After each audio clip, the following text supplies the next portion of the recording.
like we are live. So good evening, everyone. Happy Tuesday, and welcome to this event we are calling Surviving the Medicaid Cliff. Now, tonight we're talking about Medicaid, and we're talking about some changes that are happening in Medicaid as a result of the end of the federal COVID public health emergency. And I think you're going to find tonight, we call it a cliff, I call it a cliff. It's a different kind of cliff. It's not something that everybody's going to hit all at once. It's not something that some people are going to hit at all. There's a lot of nuance here, and so that's why we really wanted to assemble this panel discussion to bring together a bunch of the experts in the state to help inform and educate on what this is going to look like. So tonight, I should note that our panel tonight is sponsored by, or this event tonight is sponsored by Anthem Blue Cross Blue Shield of Colorado. Anthem is a health insurer. They sell insurance plans in each of Colorado's 64 counties. And you can learn more about them at anthem.com. That's ANTHEM. So just a little housekeeping here before we get into it, give you the roadmap for the night. First, I'm going to introduce our panelists. Then we're going to do, maybe 10, 15 minutes of general discussion just to try to kind of set the playing field here. And then we're going to dive into the questions we received from you, our readers, our listeners, our viewers.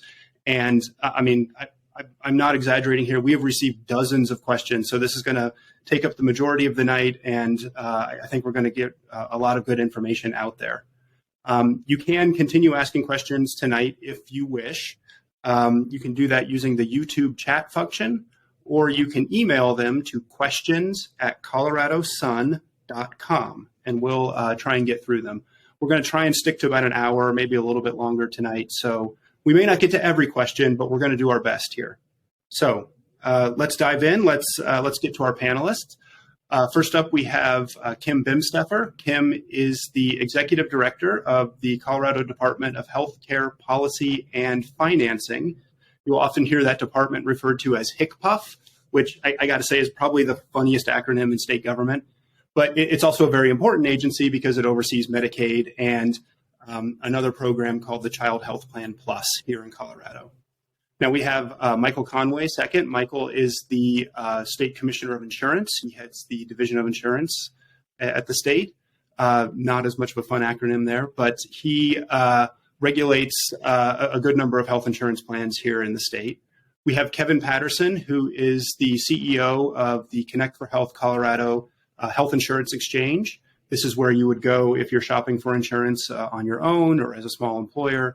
You would go there to buy plans for yourself or for your employees. And then we have Meagan. Meagan is a health insurance broker. And I'm really excited to have Meagan on because we did one of these events a few months back, and we kept saying we should have had a broker on. We should talk to a broker. So I'm glad we have one tonight. Meagan is also the president of the Colorado State Association of Health Underwriters, which is a group that represents brokers. So now that we got all that out of the way, let's dive in. So Kim, why don't you walk us through what is happening here and why? Okay. This might be a little long-winded because it's setting the foundation for why we're here tonight. So first, thank you, John, for doing this. We so appreciate you and the Sun for just making this important and creating a platform for people to talk and ask questions. And thank you, Anthem, for your sponsorship. So we all think back to March of 2020, and COVID hit, and we had never heard of it, right? All of us had never heard of it, couldn't spell it, and it just turned our worlds upside down. And one of the things that it caused is an economic induced circumstance for a lot of people across the country, and here in Colorado lost their job. And when they lost their job, they lost their employer-sponsored health coverage. And so that was devastating for a lot of people. And it was really a privilege for our department and Health First Colorado, some people know as Medicaid, to step in and help. And that's why safety net programs like Medicaid or Child Health Plan Plus are here. So the federal government at the same time realized that people all across this country could lose their coverage during a pandemic that preyed upon the most vulnerable. And literally, remember, we didn't have a vaccine then. So the federal government stepped up and said, as people come on to Health First Colorado or Medicaid programs around the country, they did not want anybody to be disenrolled.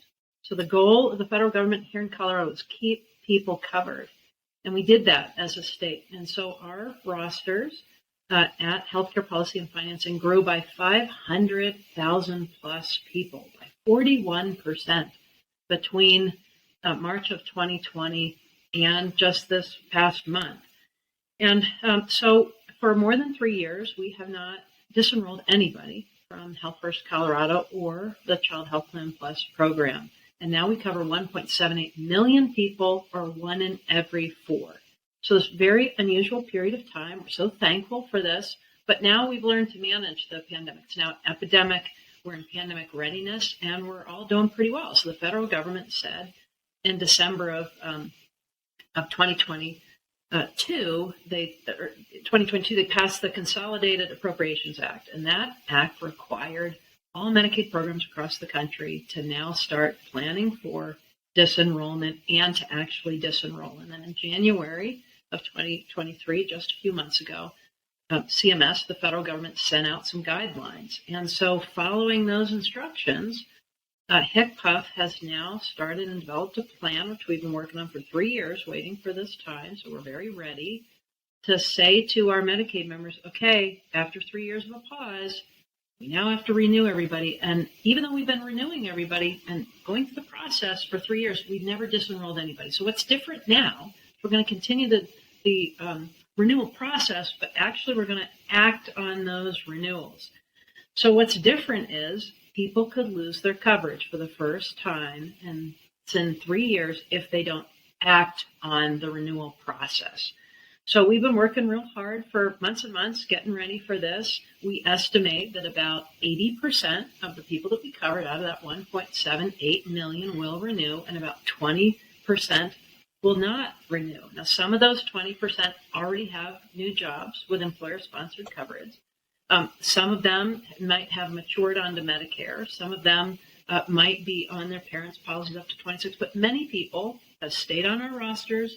They're still eligible for coverage, and they need to start looking for other coverage. So what is really important about tonight is for everybody to realize what they can do to help keep Coloradans covered. And that's the main theme that we have in this state now. Keep Coloradans covered. You can go to our website, keepcocovered.com, and learn more about it. But in the end, what we're all talking about tonight is making sure that of those 1.78 million people now on Medicaid or the Child Health Plan Plus, that you're falling into one of two buckets. One, you're going to renew with us. That's the 80%. Two, you're in the 20%. And we need to help you find new coverage, affordable coverage, so that you enroll. And you need to help yourself find affordable coverage so that you stay covered. And that's the goal of all of us working together. The number one thing that we all know is that people, when they don't get care, often it's because they can't afford to. And the number one reason why they can't afford to is because they're not covered. Now, here's some reassuring news. We are Colorado. We are working really hard. Everybody on this call, all of the state agencies are working hard under Governor Polis and Lieutenant Governor Primavera in this legislature to keep Coloradans covered. We have no interest of trying to get people off the rosters fast like other states are. We are doing everything we can above and beyond trying to keep Coloradans covered. To your part two, well, I'll leave it there, John. Why don't we your issue is what's going on? What do people need to know? There you go. Yeah. Well, why don't we talk about my cliff metaphor? Because this is a cliff that not everybody's going to reach at the same time. This is actually going to spool out over a long period of time. So how does that work? So we're estimating that 20% is about 325,000 individuals. And we're not, some other states are saying we're going to just disenroll people in a month, all those people. We're not doing that. The federal government said you could take 12 months to do it. And they said you could add 2 months for what we call noticing. So we're taking that full opportunity. So take that whole 1.78 million and divide it between May renewals and next April. And we started noticing in March. And we'll continue 2 months before every renewal month. Every month, we will notice people of how many of those people that are up for renewal in that month. And how do you know what your renewal month is? Well, one, it's the anniversary of when you first started with us. If you don't remember, you can go into co.gov and then PEAK, P-E-A-C, So co.gov/PEAK. All members should be looking for a renewal packet during 60 days before their renewal month. Again, if you don't know that, you can go to that website. You'll get a renewal in the mail. It's labeled in a big red letters, urgent, please reply. You can go and get it automated on that peak site. And so all throughout the year, somewhere between 65,000 and 100,000 people will be renewed, John. And so let's just talk very high level for people who are currently on Medicaid right now, whether you think you're eligible to be renewed, whether you think you might end up losing coverage. What's the most important thing you can do right now? Most important thing you can do right now is make sure that Health First Colorado or that peak site, we have your updated address. And we've been working on this for more than a year, sending out reminders to individuals saying, hey, at some point shortly, the renewal process will start being determinate. In other words, we will act on it. So make sure that we can find you. After 3 years, people move around or emails change or their cell phones change. So we had, for example, in this past month, we had so many massive communications that went out. We had 65,000 people in the month of March that we sent notices to for May, and we sent 35,000 texts were sent out in English and Spanish based on people's preferences. 43,000 emails were sent out. We sent out 118,000 member newsletters that were received. So 171,000 people visited our site. So what can people do? Update their contact information and look for that renewal packet.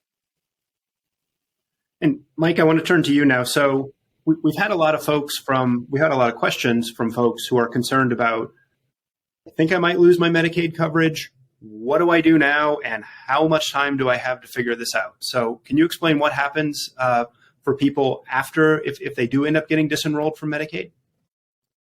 Yeah, John. So I think there's essentially two answers to that question. The first one is if they have availability of employer-sponsored coverage. So if they get covered health insurance coverage from their employer, or they think they might be able to, it's really important for people to be talking to their employer, to their HR department now, and start talking about what the available options are for them and what they can do to actually take advantage of those options. But there's going to be a second group of people as well that we're really concerned about, and that we're doing a lot of work for, that's going to enroll with Kevin's shop on Connect for Health Colorado. So people that don't have employer-sponsored coverage and that aren't eligible for Medicaid anymore because maybe they make too much money, they'll be able to go to Connect for Health Colorado and sign up for coverage. And they're going to be able to do that, John, in large part because we have what's called a special enrollment period that we're implementing for the end of the public health emergency. So it's wonky, and I know everybody hates wonky issues, but the Affordable Care Act effectively creates a window of time every year that people have to enroll in health insurance coverage. And it does that for a variety of reasons, for health policy reasons that people don't really care about when they can't find coverage. But what it also allows us to do is create what we call special enrollment periods. There's statutory special enrollment periods that are just standard, that are out there whenever people have certain life events, like they get married or they have a kid, that they can enroll people in health insurance coverage. But we created a special enrollment period. And I know I said special twice in one sentence, but bear with me. But the whole purpose of that is to create a period of time, a 16-month period of time that's starting in April 1st. We have to finalize a regulation. And it's going to go all the way to the end of July 31st, 2024, really at a minimum, that people that are rolling off of Medicaid are going to have the ability to go on to Connect for Health Colorado and see what options are available to them. And for a lot of these folks, as Kim talked about, they've been on Medicaid for 3 years. And a number of those people probably were on Connect for Health Colorado, were enrolled through the Affordable Care Act, through Obamacare prior to the public health emergency. But I think what's going to be really important, what may be very, very different for people, is that there's increased subsidies that are in play now that weren't in play back before the pandemic. So the Inflation Reduction Act increased subsidies from the federal government for people, but we also passed state level subsidies for lower income people to be able to make them better able to afford their health insurance as well, John. So the world has changed in a variety of different ways, and it's going to be really important for people to go on to Connect for Health Colorado and shop. The last piece, and then I'll let you go to whatever your next question is, John. We've also passed the Colorado option. And the Colorado option really, it does a couple of really important things. It standardized benefits across the board, across health insurance companies. So if you go on to Connect for Health Colorado and you shop for the Colorado option, you know that you're going to have a really good benefit package. And it doesn't matter if you're looking at Anthem or Kaiser or Cigna or Friday Health Plans, you're going to know that you have a good health benefit package. But it also then allowed us to implement, as Kim was talking about, at the front end of the conversation, the work that the Polis administration has just done in general to lower insurance premiums. We're going to continue to be lowering insurance premiums through that Colorado option. So there's lots for people to go on to Connect for Health Colorado and shop and see what's there for them. And we're really excited to be able to help people as the end of the PHE comes to fruition. So Kevin, why don't we jump into it? Let's explain Connect for Health Colorado. What is it that you do, and how can you help folks? Well, John, thanks. I appreciate the opportunity to be here with this august panel. We are the online network of place where people can come and shop for a health insurance plan where we can help them compare plans from multiple insurance companies and help them apply for financial help to lower the cost of their health insurance. Currently, we have 3 out of 4 of our customers who do receive that financial help.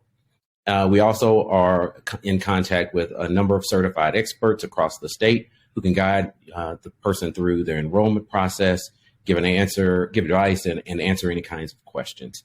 And so the way that we look at the financial help is called a premium tax credit. And you can apply that in advance. That lowers your monthly premium. Now, every family is unique, and you get that financial help based on your family's specific needs, and your situation, including family size, where you live, family's estimated income. And so we work with all of the health insurance plans that come through the rate review process that Mike oversees, and lay those out so people can see them. And then we work with brokers like Meagan and assistance network sites that are locally and community-based organizations around the state. But we also have what we call certified application centers. And usually what happens is someone is engaged in the healthcare system. The doctor's office, hospital, clinic might say, hey, let's see if you qualify for health insurance. They try to make sure that they are connected if they've had some sort of loss of their minimal essential coverage. Maybe they lost their job or something changed in their life. Then we can also give them an opportunity to come through if they qualify for either a special enrollment period or through the regular open enrollment period. So that's high level what we do. Okay. So we've heard definitely from some folks who maybe they've been on your site, maybe they just kind of heard it in the news. They see health insurance premiums that cost hundreds and hundreds of dollars a month. If they go on Connect for Health, or if they end up working with a health insurance broker, they may find out that that's not actually what it's going to cost them. Am I understanding that right? Correct. On average, the premiums are a little north of $500 a month. Then on average, with the advanced premium tax credit, they're able to get that down to around $135 a month. However, what we also know is that 2 out of 3 of our customers now, because of their circumstance, are able to get to see a plan that would cost them $25 a month or less. So I think it really depends on what you're needing, what your health conditions are, how you're using, how you want to do your financial planning around it. That's why I think brokers are so important to help people figure that piece of it out. So it's kind of a question on how you engage with the system and how you want to make sure that you're protecting your family and their financial future, because we're also seeing a number of people buying up this year more so because of the great prices that folks are able to see through reinsurance and the Inflation Reduction Act. Yeah. And you mentioned the $20 a month premiums. Maybe that's, people might think like, okay, that only gets me in the door. That doesn't actually pay my bills. I now have to pay deductibles and cost sharing, but there is some help for folks to do some of that depending on your income level, right? That's what Mike was talking. Right. And so we have both cost share reductions at the federal and state level to really help pay for a lot of those out-of-pocket costs. And so, I will never forget, one of the first interactions I had with a customer in this job. They said, Kevin, I saved $5 a month on my premium. I didn't understand that I was going to get a $50,000 bill when my husband went to the actual emergency room. And so those are things that people really need to think about, that, penny wise, pound foolish, just in case of that. You got to be really thoughtful about your health and your conditions. And I think that's why we try to provide so much assistance, because it's a very big decision, not just from a financial standpoint, but it's your health. Very few things are going to be more important for you to think about. Yeah. And Meagan, let's turn to you now. So Kevin just mentioned there's a lot of different options. There's a lot for people to sort through. What do you as a broker, how do you help people find what plan is right for them? What should they be looking for? What things should they be considering? And when is it right to go to a broker to help out on these things? Thanks, John. So that's a big question, but the key components, excuse me, the key components that we have folks look at, of course, they're going to be looking at the premium, right? Because that's one of the first things they see.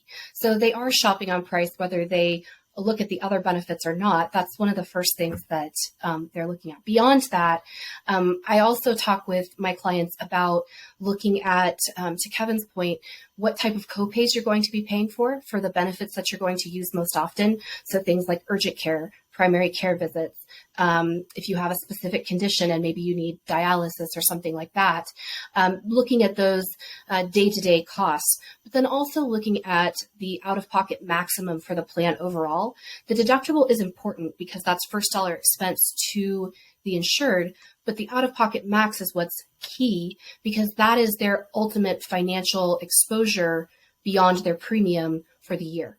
So looking at not just the cost of the plan itself, the premium, but the value that it's providing. So benefits versus value, and really assessing, if I know I have a surgery coming up, or I know I have planned physical therapy, or things like that, looking at that out-of-pocket maximum to assess what their true financial exposure will be beyond just the premium. Right. And well, to answer your second part, sorry. To answer your second part, when to go to a broker, always. There's never a time that I can think of that a broker could not help someone, right?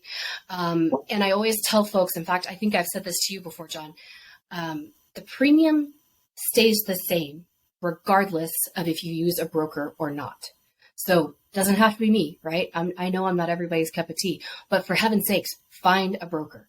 They will help you analyze the market, understand what a carrier's customer service looks like, what you can expect from that carrier, what their network looks like, what their pharmacy benefit looks like as far as formulary. Are your drugs going to be covered? Is your doctor in network? All of those key things that people need to know before they ultimately select a plan. And in case people didn't pick up on that, another way of saying what Meagan just said is that brokers generally work at no cost to the clients they serve. Yeah, that's right. Yeah, John, can I just jump in there just for 1 sec? Because I do think that a lot of what we end up talking about, right? Everybody that's on this in this conversation right now, we're all health policy wonks to one degree or another, and a lot of what we end up talking about, I know, can be overwhelming. But I think the point that Meagan just touched on, that Kevin touched on, that Kim touched on as well, that kind of runs through everything that we're talking about, is that there's resources out there to help you figure this out. And that's so vitally important. You're not on your own. And I know that this is going to be, in many ways, an overwhelming time for people as the end of the PHE comes about. But really, please take advantage of those resources, whether it's brokers, whether it's the assisters, whether it's everything that Kim's shop is putting out for information, everything that my shop is putting out on the information front. We're here to help, and we really do want to help. So I think we want to dive into reader and viewer questions right now. So again, if you have a question and you want to ask it, you can use the YouTube chat function, or you can send it to questions@coloradosun.com. Kim, we're going to go with you first because we have a lot of questions on how the redeterminations are going to work. So first of all, can you explain eligibility thresholds, income levels? How do folks know, or how can they sort of expect if they're going to be able to requalify, or if they're going to need to be looking for other coverage options?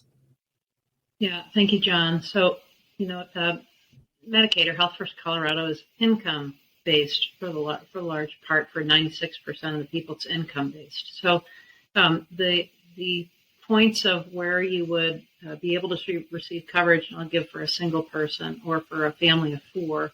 about $19,300 for a single person, and about $39,000 for a family of 4. And when you look at the Child Health Plan Plus program, it's about double that. And through that, the parents aren't covered, but the kiddos are. So you double that for a single person, it's about $38,000, and for a family of 4, it's about $78,000. So those are about the attachment points, if you will, or the eligibility criteria points. And CHIP can also cover people who are pregnant? Pregnant women. Yeah, pregnant women. Okay. So we had questions on if there could be a possibility of people who actually do qualify for Medicaid could end up, because they don't get the paperwork right, or for whatever reason, they could end up being disenrolled. Can they get re-enrolled, and how fast could that process happen? Sure. So the first thing we want to do is prevent that from happening, right? So we are doing everything we can to get us your addresses, and we have so much information. Providers put up these posters. All of our partners put up these posters. So we want to first prevent that from happening. But let's just say somebody doesn't answer the mail, and they, just don't see it, and don't see we've got 4 additional phone calls going out to people, or text messages and emails trying to make sure that circumstance doesn't happen. But if it does, they need to go back and get that application turned in and completed. The counties, once they receive a completed application, have about 15 days that we target to turn that around. So we try to have people re-enrolled in about 30 days. So that's the goal, but let's all set a shared goal of keeping Coloradans covered so we don't have those sorts of gaps.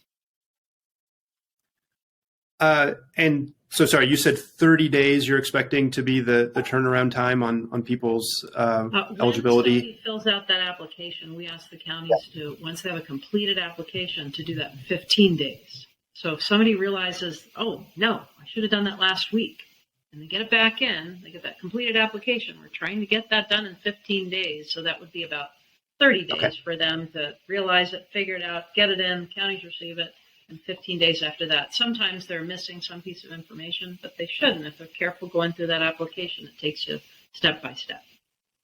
Okay.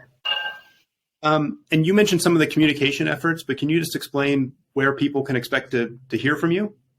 So, well, soon we'll start some public service announcements, say over the summer and maybe a little bit before that. But the bottom line is we've asked all of our partners. So that means we have 100,000 healthcare providers that are enrolled in Medicaid, and we've asked all of our hospitals and our physician contractors and all of our regional accountable entities. We have case management agencies that work with our individuals with disabilities. We have people that oversee homeless shelters. We are trying to get flyers up everywhere. That's in addition to all of the newsletters that we're sending out, the calls as people are in their renewal cycle. Our regional accountable entities and our department are trying to hit that person 4 times to make sure they don't miss. And then again, bright red lettering on an envelope coming to your door soon at your renewal, 60 days before your renewal. So lots of communications going on, John. Again, the goal, keep people covered, keep Colorado covered. And we did hear from some folks who were concerned about communications to communities that maybe English is not their preferred language or the language they speak, the deaf community perhaps. How are you sort of addressing some of these equity issues? So that's, equity is sort of our middle name. That's what we do. It's the DNA of HICPUF. So we do everything in English and Spanish, and people have preferences that they enroll with. So again, of the 35,000 texts that we sent out just in the month of March for May renewals, 28,000 were in English and 7,000 were in Spanish. Of the emails that we sent out, it's probably about a 10%, 90% Spanish, English. And then for those that are deaf, we use texts and emails so that we have a variety of different ways. And then individuals can come on through Peak as well in the deaf community to get information there as well. So we try to meet people where they are and communicate with them the way that they communicate their preferences to us. Yeah. And so Peak, what you just mentioned, is the online portal for people to use for Health First Colorado, which is another way of saying Medicaid in Colorado? Yes, it's the eligibility application. We also have an application just for healthcare in general, that benefit questions, not deductibles. We don't have deductible questions, but claim questions, benefit questions, etc. Provider network questions. So we had a question from somebody who has a redetermination date in 2024, and they're wondering, just to be clear, that they shouldn't expect to hear from you until at least a couple months before then, maybe next year. Exactly. Yeah. But if they want to be proactive, just get on to Peak and update that contact information, please. Yeah. Is there a month in the coming year that you're expecting to be more active for notices? Not really. I can tell you every single month, but in general, I wouldn't worry too much about that to be some, 50% of the volumes in 1 month. It's usually between, say, 65,000 and 100,000 people. Okay. So you're thinking this is a pretty level, smooth kind of process. You're not going to see a huge surge of people in 1 month. No, not that we should worry about as a system. Gotcha. Okay. Let's move on to questions about how you find coverage and how you maintain continuity of care, which is a big, important point. So, Mike, for you, and obviously our other panelists, please jump in.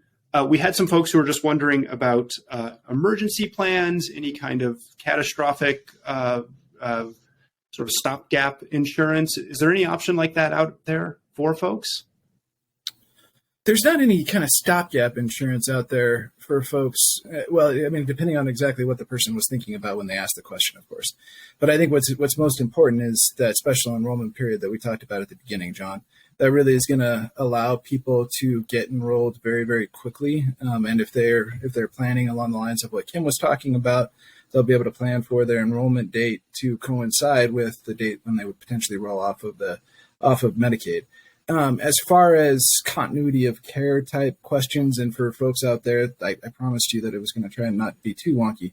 But what John's talking about with continuity of care really is that if you're in the midst of getting treatment of some kind, that you're going to be able to continue to get that treatment with the doctor that you have in place or at the facility that you're getting the treatment. We do have laws on the books, John, for continuity of care in certain specific situations. It is pretty fact dependent, so I don't want to tell people that there's going to be a continuity of care in every single situation. But what Kevin's shop has done a very good job of, and what Meagan and other brokers can help folks work through, is if they have specific doctors that they want to be able to continue to see, they can work with brokers or work with the tools that Kevin has through Connect for Health Colorado to see if the doctors in whatever health insurance company that they're shopping for are in the network for that health insurance company. And those tools, those resources really are what we talked about before too, John. Those are the tools and resources that I think is going to be really important for people to utilize and make sure that they are getting the care and the coverage that they need. Yeah. And Meagan, I was hoping you could talk more about that. How do you make sure that people are able to keep the doctors that they're seeing or the medications that they're currently on? How do you work with clients and sort of look through the health insurance plans to make sure that folks can maintain that and keep that, which, as Mike mentioned, continuity of care is so important. Yeah, absolutely. It's very important. And that's a big part of what we do is the research to ensure that folks are able to keep those doctors that are important to them and make sure those prescriptions are covered. So all of the carriers provide online search tools that they commit to the broker community and the consumers that they serve, that they update frequently. So when those contracts change or things like that with the different provider offices and whatnot, they keep those online search tools updated. So we typically will provide what's called a disruption report and let a client know, if you see Dr. Smith, they're in network with Anthem, they're not in network with Friday, they are in network with Kaiser, et cetera, so that they can see that, especially if they have multiple providers and we can't find all providers in the network. We'll, talk with them about that. We have 4 out of your 5 doctors are in network with X carrier. So we need to decide is there, a doctor who's a deal breaker here? And that needs to be our primary focus. Or sometimes we get lucky and all the providers are in one network and that becomes the clear choice. And so then it's a matter of narrowing down the plans that are available within that carrier. We do the same thing for formulary research. Formulary is the proprietary list of drugs that a carrier covers and how they cover them. Do they cover them as a tier 1 generic or a tier 3 non-preferred brand? And what does that look like as far as copays are concerned for that person when they go to refill those prescriptions?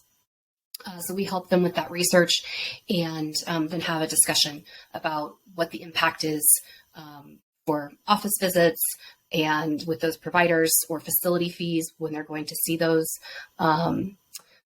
specialists and then the pharmacy refills.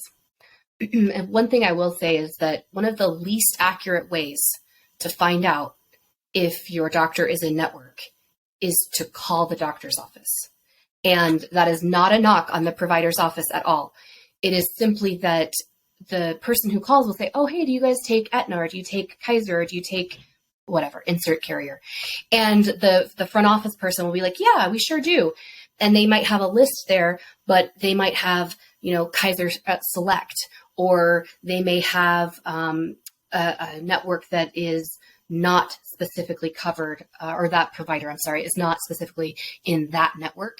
And so they need to be very careful about calling the doctor's office to ask, make sure they have the specific network name, because that is crucial to finding that information out.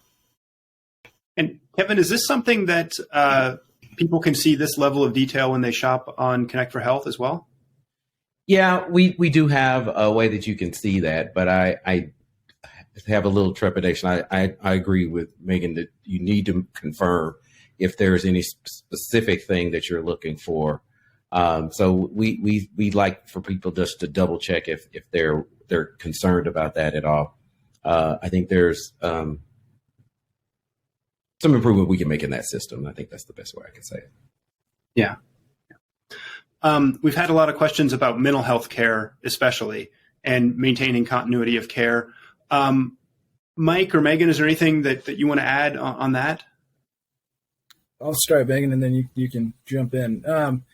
So, John, I think that we could probably fill a whole hour on mental health care issues just in general.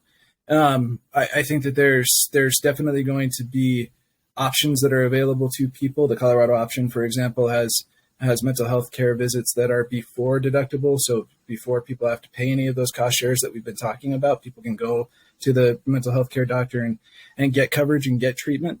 I think that the question when it gets to the specifics about continuity of care, we're hearing a lot really over the last couple of weeks about what's referred to as pre-licensure work. And pre-licensure billing. So for providers that aren't licensed, that don't have a specific license, in the Medicaid world, they do have the ability to bill to some degree and get paid for some of that work.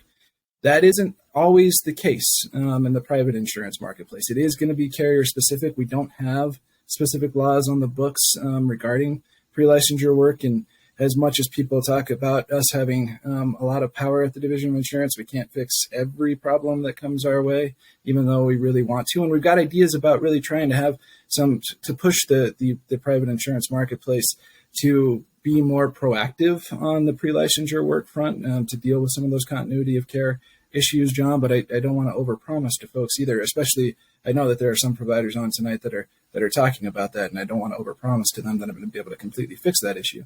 But it's something that we're paying attention to and something that we're having conversations about. But Meagan, anything you wanted to add in there? Yeah, I think you made a fair point about the Colorado option plans. And one of the things that makes those plans unique is that the amount of stakeholder input to design those plans was outstanding. I mean, there were so many meetings regarding benefits, how they should be structured, pre-deductible, post-deductible, co-pay driven, et cetera. And one of the primary focuses was mental health and making sure that folks that need care can receive that care and be cost efficient. beyond that, I also talk with my clients about access to their employer plan. If they have access to their employer plan, we find that those plans have a much better overall benefit package for mental health than the individual plans. And that's something that, when in my capacity as president for our state organization, I do sit on a few broker roundtables with the carriers, and we have that discussion that one of the things that is lacking on the private market, individual and family-based health plans is mental health coverage. And so looking to improve that. And so the Colorado option is a very good solution for that because of the focus that was paid to that critical benefit. Well, so Kim, let me ask you this. What is the role for employers here, and what can employers be doing to help out in this transition? They may have folks who are currently covered by Medicaid, but they have the potential of offering them employer-based insurance. So I'll start, and then I'll invite Mr. Conway to join in. But, employers get their coverage from the big carriers. Sometimes they use a little TPA and a network, but for the most part, they get their coverage from carriers. And so we need the carriers and the brokers to make sure that employers are educated, because the hundreds of thousands of employers in the state have not kept up with this big issue that's going on, this huge movement, transition of care, of people moving, or transfer of coverage of people moving from public coverage, Medicaid or Health First Colorado, to private. And so we really need the brokers and carriers to do a good job of asking the employers to literally notify all of their workers that aren't enrolled, all of their employees that aren't enrolled, and tell them, look, if you're covered by Health First Colorado, you've got a certain window to enroll if you are no longer eligible. And again, when you have a full-time job and you're making more than that, $19,300 or so, and that, $39,000 for a family of four, and you lose your coverage because of income criteria, that you have a certain window to enroll. And so we really need the employers and their partnership to be reaching out to their employees and to educate them so that they know you have this window, and that's an HR function. But the brokers and carriers are the ones that are getting schooled, and they're instrumental in helping make sure the employers know how they can be part of the solution to make sure that their employees don't go uncovered. And for an employer, you really don't want to let that happen, because once that employee does enroll, they've had built up, pent up demand, and they're likely less healthy because they probably didn't get the care they should have because they couldn't afford to. And that's why the shared goal, keep Coloradans covered, keep covered.com. And then Mike, I'll invite you and Meagan, of course, to add. So first, apologies. There's a 5-year-old downstairs that I think is fighting monsters, and he's being very loud right at the moment. I'm trying to get him to be a little bit quieter. But if you hear that, I apologize. I think everything that Kim just said was absolutely spot on. So I think that there's just a practical reality that I've been talking about quite a bit with our team, and when I've been out talking about the end of the PHE and at events like this, that I think we have to be cognizant of, and that's that it's going to be super confusing time for people, right? It's going to be super confusing in all sorts of different ways, right? So the more that employers can do to lean in to help people deal with that confusion and understand that there are options that are going to be available to them, if they do have options available through employer-sponsored coverage, I can't emphasize how important that is going to be. And the broker community is obviously going to be a part of that too, right? So most employers have consultants of some kind that help them purchase their health insurance coverage. We need those consultants to be going, to Kim's point, to those employers and reminding them that this is coming and that they need to be having these conversations with their employees. Because the other piece that Kim talked about is also spot on about it's not that people will get sicker if they don't get coverage, and then it will end up costing employers more on the back end. But even, John, not to be dire about it, people may die if they don't have this coverage, right? Kim's right. If they can't afford coverage, people don't get the health care that they need, right? It's been proven time after time after time. So it's not just that it's necessarily going to cost employers more, which they're obviously very rightfully concerned about long term. It's also going to put people's lives at risk. So everything that we can do to keep people covered is key. Yeah, absolutely. Sorry. No, please go ahead.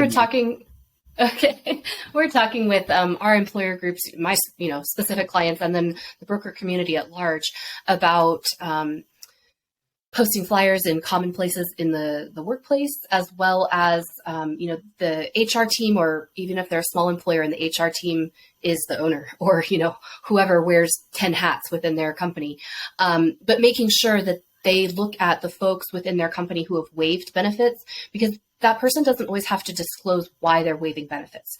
They may be on their spouse's plan, but they may be on Medicaid, and that's why they've waived. So that said, we're encouraging them to reach out to those folks who've waived and let them know about what their special enrollment opportunities look like, what that timeline is, so that they know if they receive notice that they have X amount of days to get enrolled on their employer plan, and to be able to provide rate information. If you are a family of 4, this is what it will look like with your employer's contribution, and then what your deductions will look like per paycheck, as well as different enrollment options, because they may be in an income situation where their children are eligible for CHP plus, but the spouse and employee themselves are no longer eligible for Medicaid benefits and need to find an alternate solution.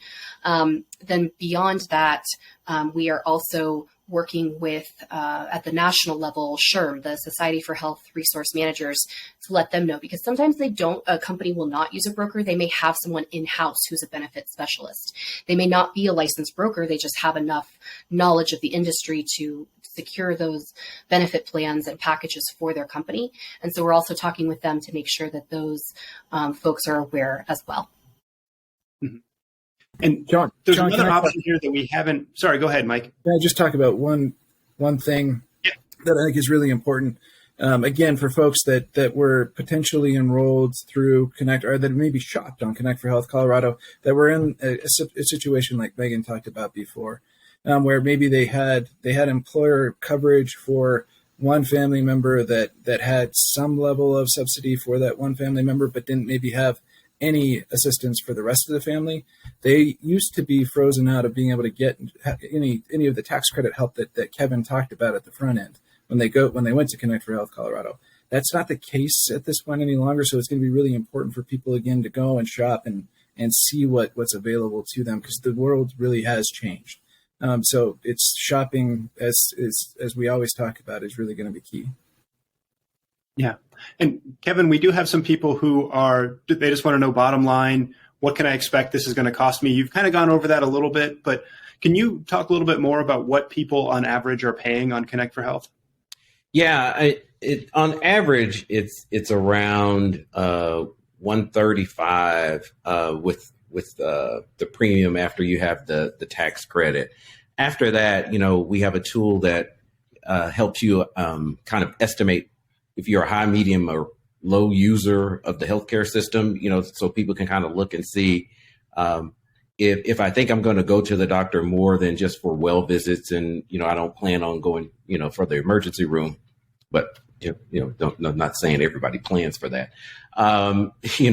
What your choices really look like, because I think it's really important for folks to understand their engagement with the system and how that might impact what they're going, because that will drive a lot of that cost. And so, we'll see some folks that say, I've got a chronic condition, I've got this list of meds, I've got a specialist. They're going to look at different plans per se than somebody that's young, invincible, that feels like, oh, nothing's going to happen, but in case something happens to me while I'm skiing or snowboarding, I just want to make sure I've got some sort of coverage. And so, though it's hard to say what the average is, but what we've tried to do is look at different personas. So like a 25-year-old in Denver, what their options might look like would be different than the 50-year-old female in Washington County. But we try to put it on our website so people can kind of see themselves in that situation and say, oh, that kind of looks like me. So we're trying to make it a little more relevant to what they are versus saying, here's the number you should be looking at, because I think that might not be the right guidance. John, I want to jump in here for a sec. So what Kevin is alluding to is the Quick Cost Plan Finder. And I will say that tool is the number one resource that I use on the C4 website, because so many people think, oh, I won't qualify for anything because I make X amount of dollars per year. And I think I've counted, I think it's like 7 clicks, depends on how many family members you have. But in 7 clicks, you can figure out, do you qualify for anything at all? Is it even worth going through this process or not? And I can't tell you the number of times I've had someone who is genuinely shocked that they qualify for anything because they think, oh, I'm middle income. Like I'm okay. I don't need assistance. And it's like, wait a minute, just check and see if you qualify for something. And that tool is a great resource for folks to just go in and see what they might qualify for. And then from that one page, you can click through to the, how often do you use this for pharmacy or, primary care, et cetera. But ultimately, then you can look at some of the plans and it'll show this is what the plan was with your tax credit, and then here's what you will pay. And I think that also puts it into perspective for folks because they're like, oh, wow, my premium just dropped from, $400, the true premium, to $135. And they're able to see that. And I think that really makes the connection for a lot of folks. Yeah. Mike, one question for you. We have some folks who are wondering whether this influx of people into the commercial market, whether it'll end up impacting premiums in the commercial market one way or the other. Do you have any insight on that? Yeah, I think it's a fair question, John, for sure. It's a good question. So it's not my expectation that it will impact premiums in any meaningful way, for a variety of different reasons. One, right, when we're talking about the number of people that we really expect to roll off of the end of the PHE into the private insurance, into the individual market in particular, it's not a massive number of people. But I think probably far more important than that, John, it's actually what Kim touched on before and what Meagan has touched on a little bit too. It's that what's most important is that we get people the healthcare coverage that they need when they need it. Because what we know is that if folks aren't able to get the healthcare that they need, then long term it's going to cost the system far more, right? Because they're going to enroll. They're going to when they absolutely do need that coverage, they're going to come in and they're going to enroll at that point, and then their conditions will be worse, which will be more expensive to treat, so on and so forth, John. So what's vastly more important to me than worrying about any maybe kind of marginal premium impact right now today is that we get people the care that they need because we want to take care of people. And longer term, it'll just cost more if we don't do that. And there's one more question I want to get to on this area before we move on, and that's an option that we haven't talked about yet for families potentially. A lot of times young people are on Medicaid. They may now no longer be eligible, but they could still be eligible to go on their parents' plan. So Meagan, when is that an option? And when, as a parent, do you know that that's the right choice for your family? Yeah, that's a great question. So because of the Affordable Care Act, a dependent child can stay on their parents' plan through age 26. So the month that they turn 26, they will phase off of that plan. Most commercial plans, it goes through the end of the month. So no one's having to prorate coverage if their birthday's on the 7th or the 21st or whatever. It just goes through the end of their birth month when they turn 26. Beyond that, what I advise most of my clients is look at the premium for that individual child. Let me backtrack just a second. I should clarify that the child being on their parents' plan is income and financial independent. So if they're out on their own, they have their own job, they're, doing life, they don't live with their parents, they're gainfully employed, all of those things, doesn't matter. Even if they're married. Now their spouse can't join their parents' plan. Their children cannot join their parents' plan. Let's say they have young ones.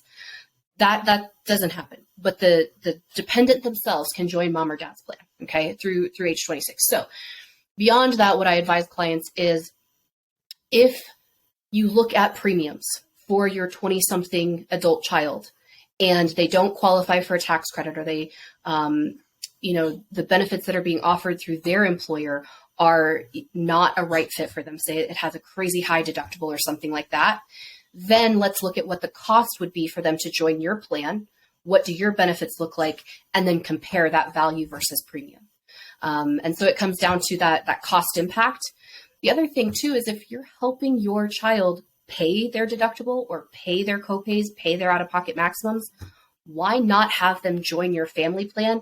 Because then you're contributing to one family deductible, one family out-of-pocket maximum, rather than having those split apart. And then the financial exposure, of course, is increase significantly in some cases. So, pool that all together and have the family together on that deductible and out-of-pocket max. Yeah. And Meagan, if I can ask one more question here, we did have some folks who are wondering about things that are sort of insurance-like, but they're not quite insurance products. So this would be deals you get with a doctor's office where they say, hey, pay us sort of a subscription fee, essentially, and we'll provide X amount of healthcare for you. This could be like a sharing ministry. How do you advise people on those situations? Well, I will say that I don't typically advise my clients the way that most, or some, I shouldn't say most, the way that some brokers do. And part of that is because I was raised by an attorney. So I believe that if I pay you something, you should be contractually bound to provide me with something in return, right? So what is a little bit alarming about some of the sharing ministry plans, and I've read quite a few of their contracts, is that it clearly says just because we've covered something for you in the past doesn't mean we have to cover it every time. And it's on a situation-specific review. So I caution people on joining or paying for something that they can tell you, we might not cover this just because we covered it before. Also, those sharing ministries are faith-based, and so they do require some form of testament of belief in a higher power. Some are much more specific than others. Some require a letter from your pastor or member of clergy that say, yes, they are actively engaged in our church. And some folks aren't comfortable with that, I also think that the sharing ministries pull on people's heartstrings, right? And so they're using faith to say, oh yeah, we've got you covered. Well, okay, but this is transactional and we're talking about my healthcare. Do they really have me covered? So that's the sharing ministry part of that. And are they the right fit for some people? Certainly. Absolutely, they can be the right fit for some folks. But that needs to be a very, very specific and conscientious decision to do that. As far as the other concierge medicine or direct primary care, you pay the doctor's office X amount in membership per month or an annual fee.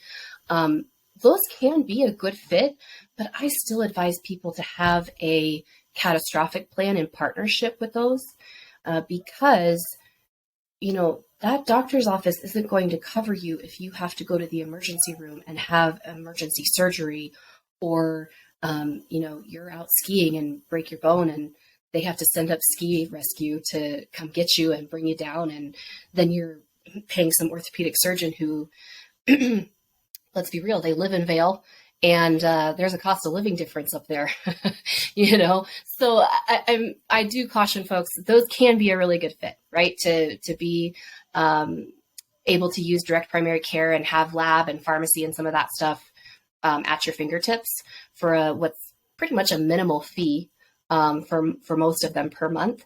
But I still advise folks to have some sort of catastrophic coverage. For the whole point of insurance is for the what ifs, right? Why would you do something that doesn't cover you for those major expenses like a surgery or emergency care? John, I'd be remiss if I didn't jump in there on the sharing ministry piece. Yeah, of course. Because we get complaints about sharing ministries. We get complaints about insurance companies too, just to be fair here.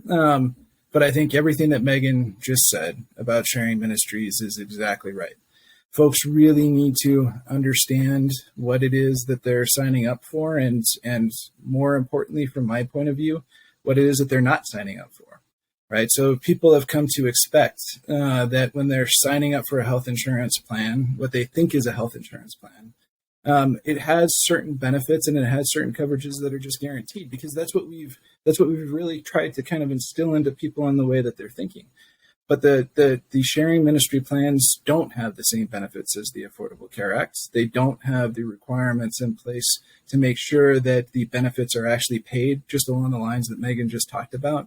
There's all sorts of exceptions that the sharing ministries build in so that they don't pay for coverage in a variety of different circumstances, whether it's because you don't have the same faith that the sharing ministry may require you to have, or you just violated some morality clause within the sharing ministry, for example. Those things truly do happen, and people end up being stuck with massive bills because they didn't understand that what they were signing up for wasn't a health insurance plan, and they were signing up for something that had no guarantees. And very specifically in the policy, they're not policies because they're not contracts, as Meagan very well laid out there. But in the documents for the sharing ministry plan, they say very upfront that they're not going to necessarily cover anything, right? So it just becomes very, very important for people to, again, understand what it is that they're not signing up for, because they're truly not signing up for coverage like they think they are quite often in my experience. Yeah. So Kim, I wanted to move to some questions that we got from healthcare providers. These would be doctors' offices, clinics, places that serve Medicaid patients currently. And they are wondering, one, how they can support their patients, but two, how will they end up knowing if their patients are no longer covered, and then they may not be able to get reimbursed for the care they provide? So first, thank you, providers, for taking care of our Health First Colorado members. We appreciate you. So we have communicated to our providers flyers that they should be putting up to remind their patients to take action, to look for, to know the renewals coming, to update their contact information. We actually have flyers that they can put up. There's a little QR code that people can put their phone right up against and get the information. So one, we really want the providers to do that. That will help keep their patients covered so they don't miss that renewal and stop that gap in coverage that we're all trying to avoid. So from a support perspective, we're asking them to do that. We're also asking them when the patient's actually in their office and at the visit for the provider or the front desk to remind them to look for their renewal. Next, our providers check eligibility. Their portals to check eligibility are accurate, so they should be checking those portals. And if somebody's making an appointment, they're checking eligibility and they're not eligible, they're an opportunity to communicate to that member that you're showing up as not eligible. So the member goes, uh-oh, I need to take an action. If the provider is providing care to somebody that's not covered, we don't cover that for people who aren't eligible for Medicaid and enrolled in Medicaid. We don't cover those claims. So best goal for all of us is work together to keep Coloradans covered. And I just want to say that all those providers can get tools that they can play in their waiting room.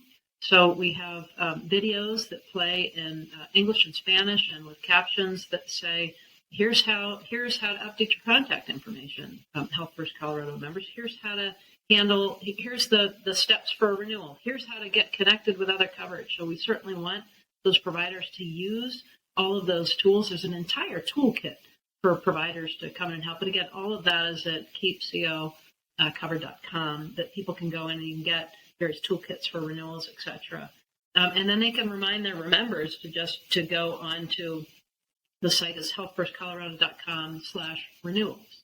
So all of that is helpful.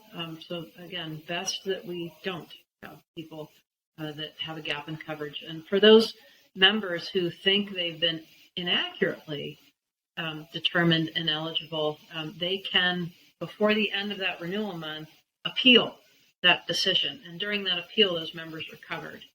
So the providers, those individuals will still show up as eligible in the eligibility portal that the providers have access to. Great.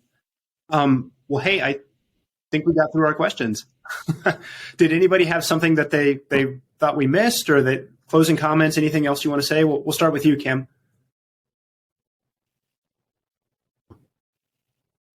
Members, please look for your renewal packets. Members, please update your contact information with us again at Peak or with your county. Use Peak because it's automated and the counties are obviously busy processing renewals, etc. Providers, please post those posters up. Remind your members how important it is to look for those eligibility packets and to update their contact information with us. All Medicaid partners, please put up those posters. And every time you engage with a member, be part of the solution.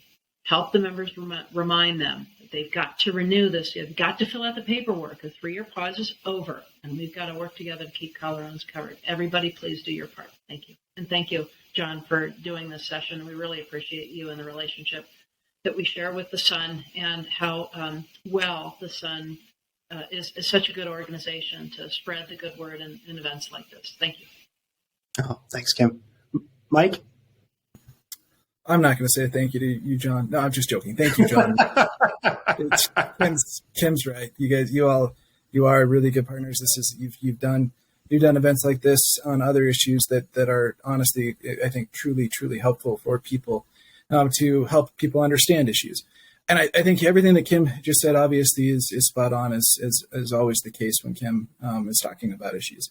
But I think the piece that I would take it just for the next step, right, for people that are rolling off of the end of the PHE, it's going to be overwhelming, folks, right? It's going to feel overwhelming at first, but there are tools, and everything that we talked about today are out there to help, right? And there's people that want to help. There's great brokers like Meagan that are incredibly thoughtful and intentional about the work that they do that want to help you. There's the assisters that Kevin has through his shop that are there that want to help you. There's the tools that Kevin has on Connect for Health Colorado that want to help you figure out what your availability, what your coverage availabilities are.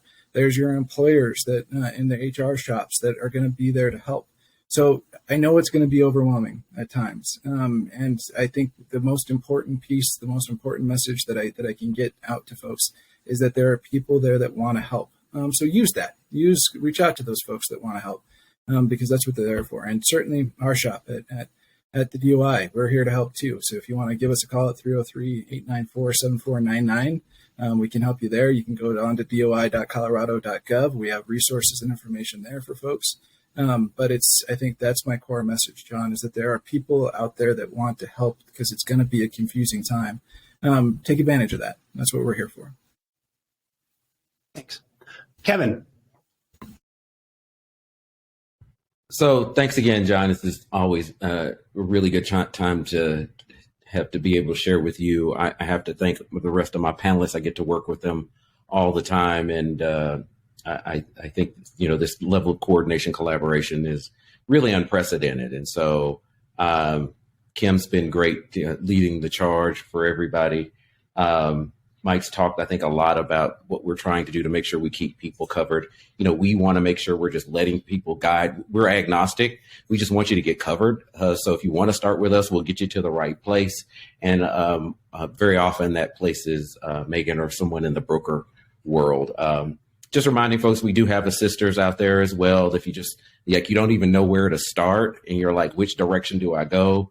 They're in the community. We've worked very closely with the regional accountability entities that are looking at those Medicaid patients to make sure we have a nice warm handoff, a white glove approach. We've looked at that, and we've been trying to connect with the issuers just to make sure that folks that are on Medicaid in a Medicaid plan, we also move them to a marketplace plan. So we're just trying to make sure that anywhere we think there might be a gap, we're trying to build a bridge and make sure that gap's not, that doesn't fall in, people don't fall into it. So again, really appreciate the opportunity to be with everybody. We're here to help. And that's really what we're about here. So thank you. Yeah, thank you, Kevin. And Meagan? Yeah, thank you. And to echo everyone's comments, thank you, John and the Sun. You guys do a really good job of getting information out to folks, and it's very important. And also thanks to Anthem. I think it's important that you have sponsors so that you don't bear the burden of costs sometimes. So beyond that, I would say that the tools that are available out there, Connect for Health has a search tool to find a broker. Put in your zip code and it will help you find a broker that's local. Talk to your friends, talk to your family, find out who they're working with, because then you can trust that individual.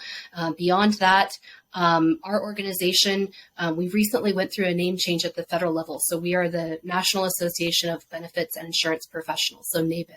If you go to nabip.org, they also have a find an agent function that you say that you have family in Texas or you have family in Oklahoma or whatnot, and you've listened to this presentation, like, gosh, I wonder what, my aunt or uncle is doing, or my cousin, whatever. They can help you search for someone at the at the national level, by state, by zip code as well. So use the C4 tools that are out there to help you search, and establish a relationship with a broker now. If you think there's a chance that you may be rolling off of Medicaid at some point in the next 14, 15 months, reach out to someone. They can start helping you now, especially if you get those renewal documents and you have questions about how to fill it out, or, where do I find this information? A broker can help you with that as well.